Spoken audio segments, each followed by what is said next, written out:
आज का कार्यक्रम आपके लिए है और इस विषय पर चर्चा के लिए हमारे साथ स्टूडियो में मौजूद हैं खास मेहमान। एक सामान्य परिवार में जन्म और ग्रामीण परिवेश में पालन पोषण के बावजूद अंतर्राष्ट्रीय स्तर पर अपनी पहचान बनाने वाले MOEC के डायरेक्टर मिस्टर अमर जी, बहुत बहुत स्वागत है आपका पत्रिका टीवी पर। जी, thank you for having me और बहुत बहुत धन्यवाद आपका।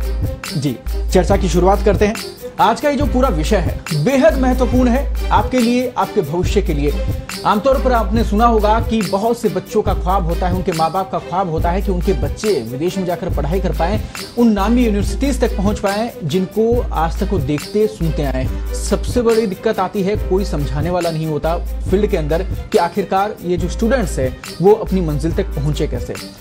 उस स्थिति को साफ करने के लिए, उस स्थिति को क्लियर करने के लिए, उस कंडीशन को आसान करने के लिए लगातार प्रयासरत हैं अमर और उनकी टीम, जो लगातार कोशिश कर रहे हैं उन तमाम छात्रों के लिए, छात्राओं के लिए जो विदेश जाना चाहते हैं। उसके साथ ही बहुत से पहलू हैं जिनको लेकर इस डिबेट में बातचीत होगी। आपके लिए बेहद कारगर है ये डिबेट। शुरुआत करते हैं और सबसे पहले अमर जी, मैं आपसे जानना चाहूंगा कि आपकी ये यात्रा जो है इसके फैक्टर्स क्या रहे, इसकी शुरुआत कैसे हुई, स्टार्टिंग कैसे हुई, कैसे आखिरकार आप एजुकेशन टेक सेक्टर में आपके लिए रुचि उत्पन्न हो गई।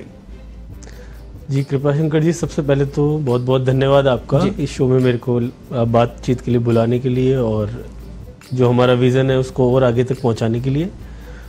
तो जो मेरिडियन ओवरसीज़ है उसकी स्टार्टिंग जो हुई थी वो 2016 में मैंने की थी, जब मैं खुद UK से वापस अपनी एजुकेशन लेके इंडिया आ गया था। अगर हम बात करें कैसे एजुकेशन इम्पॉर्टेंट है और साथ में हमारा इंटरेस्ट इसके अंदर क्यों आया, कैसे हमने ये डेवलप किया, तो उसमें सबसे जो बड़ी पहलू है वो ये है कि जब मेरी एजुकेशन हो रही थी तो करीब करीब क्लास 10 तक हम लोगों ने गांव में मैंने एजुकेशन करी। 12th में हमने सिटी में एजुकेशन कंप्लीट करी। मैंने अपनी ग्रेजुएशन के लिए मैं UK चला गया, वहाँ अपनी एजुकेशन कंप्लीट करी। तो ये 3-4 पड़ाव मेरे जीवन में ऐसे रहे जो हमेशा एक चैलेंज मेरे को देते रहे। जी। उससे क्या हुआ कि कभी भी मेरे अंदर वो स्टेट नहीं आ पाई जो नॉर्मली आजकल हम युवाओं में देखते हैं कि मेरे को सब कुछ आता है, क्योंकि मेरे लिए तो सभी एक चैलेंज हो गया था। हर 2 साल में चैलेंज बढ़ के हो जाता था। तो वो सब देखते हुए जब मैं विदेश जा रहा था एजुकेशन लेने के लिए, तो काफ़ी सारी एजेंसीज हैं, काफ़ी सारे जो है प्लेटफॉर्म्स हैं जिनके थ्रू आप अप्लाई कर सकते हैं, जिनके थ्रू आप एडमिशन्स ले सकते हैं, जिनके थ्रू आप अपनी वीज़ा प्रोसेस कंप्लीट करवा सकते हैं। लेकिन उसमें सबसे बड़ा जो इशू है वो है काफ़ी सारी एजेंसीज आपका इलीगल प्रैक्टिसेस के अंदर इसके अंदर है। और जैसे मैं भी किसी को अभी भी बताता हूँ अगर कि हमारा ये बिजनेस है या इस सेक्टर में हम काम कर रहे हैं, तो सीधा वर्ड आता है कबूतरबाजी, यानी विश्वास करना बहुत हाँ, मुश्किल विश्वास हो करना जाता है। मुश्किल है। जहन में बहुत सारे सवाल इसको लेकर है, धोखाधड़ी बहुत हो चुकी है, तो कहीं ना कहीं उनके लिए ये परेशानी का सबब बन जाता है। तो फिर क्या यही कारण रहा कि आपने जो कंपनी की स्थापना की, मेरिडियन ओवरसीज जो है एक बहुत बड़ा नाम आपने अभी कहीं ना कहीं आगे बढ़ रहा है, कहीं ना कहीं अपनी परचम लहरा रहा है, सफलता के लिए बढ़ रहा है, ये भी एक कारण था। शुरुआत फिर क्या यही कारण रहा? नहीं, सिर्फ यही कारण नहीं था, ये एक कारण था जो कि मेरे साथ बीत चुका था, जो कि मैं चाहता था कोई और स्टूडेंट फेस नहीं करे। जी। लेकिन उससे बड़ा कारण ये है कि एजुकेशन की जो क्वालिटी है वो विदेश में आप ये मानिए कि काफ़ी अलग है, काफ़ी उच्च कोटि की अगर हम कहें तो वो है। अगर भारत से आप उसको कंपेयर करेंगे तो भारत की एजुकेशन में एजुकेशन कहीं दिखती नहीं है, बाकी सब दिखता है। ये मैं आपको स्टेटमेंट दे रहा हूँ कि भारत की एजुकेशन में एजुकेशन के अलावा सब कुछ दिखता है।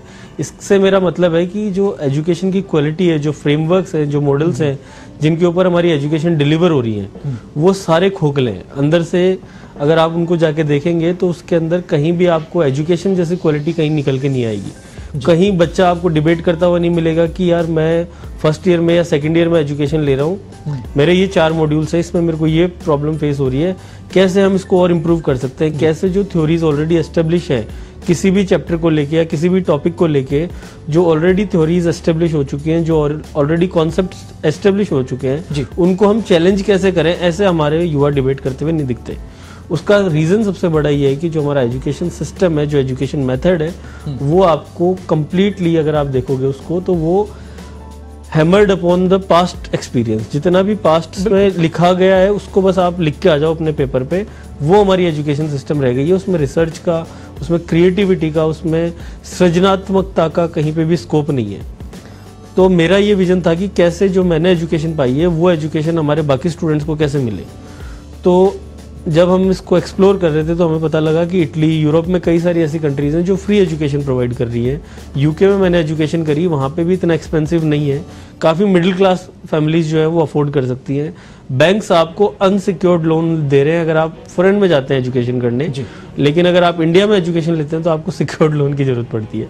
तो ये काफ़ी सारे पॉइंट्स थे जो हमने देख के, और इंडिया का यूथ कैसे आगे बढ़ पाए, कैसे ग्लोबल अपॉर्चुनिटीज़ का वो बेनिफिट ले पाए, इस कॉन्सेप्ट को ध्यान में रखते हुए हमने ये एस्टेब्लिश किया, और उसमें हम काफ़ी सक्सेसफुल हैं। हमारे काफ़ी सारे स्टूडेंट्स हैं जो यूरोपियन कंट्रीज़ के अंदर बहुत अच्छा परफॉर्म कर रहे हैं और फ्री एजुकेशन का बेनिफिट भी ले रहे हैं। बहुत बहुत अच्छी बात है। स्टूडेंट्स के लिए सबसे बड़ी समस्या यही होती है कि आखिरकार जो यूनिवर्सिटी है वो कैसे वो लोग चुन ले। 7 समंदर पार का पूरा मामला है, और यहाँ जो यूनिवर्सिटी हैं आप सही मायने में उन्हीं का पता नहीं लगा पाते कि आखिरकार वहाँ पे एजुकेशन सिस्टम क्या है, शिक्षा नीति क्या है, प्रोसीजर आगे क्या है, उनके लिए कितनी कारगर होगी, क्या प्लेसमेंट हो पाएगा, तमाम सवाल रहते हैं। ऐसे में अगर इन तमाम सवालों के बीच में अगर कोई कड़ी बन जाए उस मंजिल तक पहुँचने की, तो वो काम अमर इस वक्त कर रहे हैं, उनकी टीम इस वक्त कर रही है, और इसीलिए ये लगातार आगे बढ़ रहे हैं और लोगों में क्रेज इसको लेकर बढ़ रहा है। इसके साथ ही कुछ एक सवाल और साथ में देखिए, अब जब भी आगे बढ़ते हैं अमर तो बहुत सारी चीजें आपके साथ में जुड़ती चली जाती हैं, बहुत सारे सवाल जुड़ते चले जाते हैं।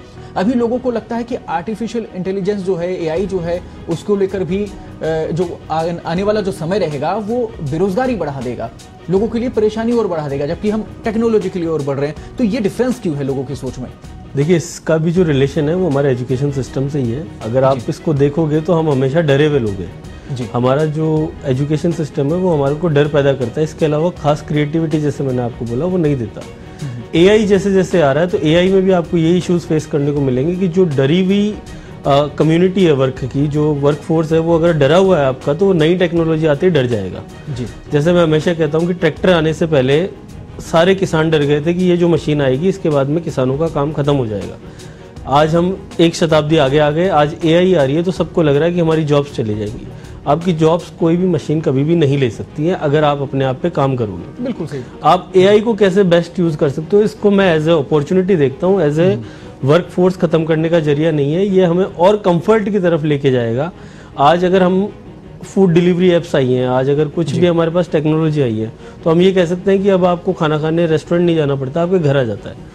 तो वो टेक्नोलॉजी से आप स्टार्टिंग में डरेंगे, लेकिन आपका जो वो टाइम बच रहा है, वो जो स्पेस बच रहा है, उसमें आप अपने आप को बेटर कर सकते हैं, अपने आप को इम्प्रूव कर सकते हैं। आपके पास ज़्यादा टाइम है कि आप रीडिंग कर सकते हैं, आप जो आपकी हॉबीज़ है, जिनके अंदर आप अच्छे हैं, उसको आप टाइम दीजिए, रादर देन एआई से डरने से इससे जॉब्स चली जाएंगी। जो एआई कर सकता है उससे वो करवाइए और अपने आप को आप और बेटर करिए। आप मेरे को इस तरीके से समझाना चाह रहे हैं कि human power is less than AI, जो मैं कभी एक्सेप्ट नहीं कर सकता जिस आइडिया को। नहीं, बिल्कुल सही बात है। भागदौड़ भरी जिंदगी में देखिए परिवर्तन तो होंगे, नई तकनीक आपके साथ जुड़ेगी तो वो आपके लिए सहायक होगी, आपके लिए परेशानी नहीं बनेगी। काबिलियत अगर आप में है तो आपको सफल होने से कोई नहीं रोक सकता। सीधा सा फंडा है, आप मेहनत कीजिए, लगातार अपनी उस पूरी मंजिल की ओर लगातार बढ़ते रहिए, आपको कोई नहीं रोक पाएगा। आप उस सेक्टर में नंबर 1 तक बन सकते हैं, लेकिन आपको अपने लिए मेहनत करनी होगी।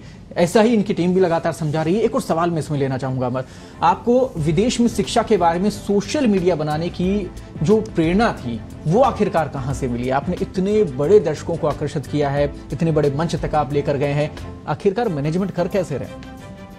देखिए, इसमें जब मैंने स्टार्ट किया था यूट्यूब पे आना, तो सबसे बड़ा जो मैंने इशू बताया आपको कि मिस इन्फॉर्मेशन बहुत थी मार्केट के अंदर। बिल्कुल, लोगों को ये पता नहीं था कि फॉरेन एजुकेशन का एक टैबू बना हुआ था कि बाहर जाने के लिए बहुत पैसा खर्च होता है, बहुत कुछ करना पड़ता है।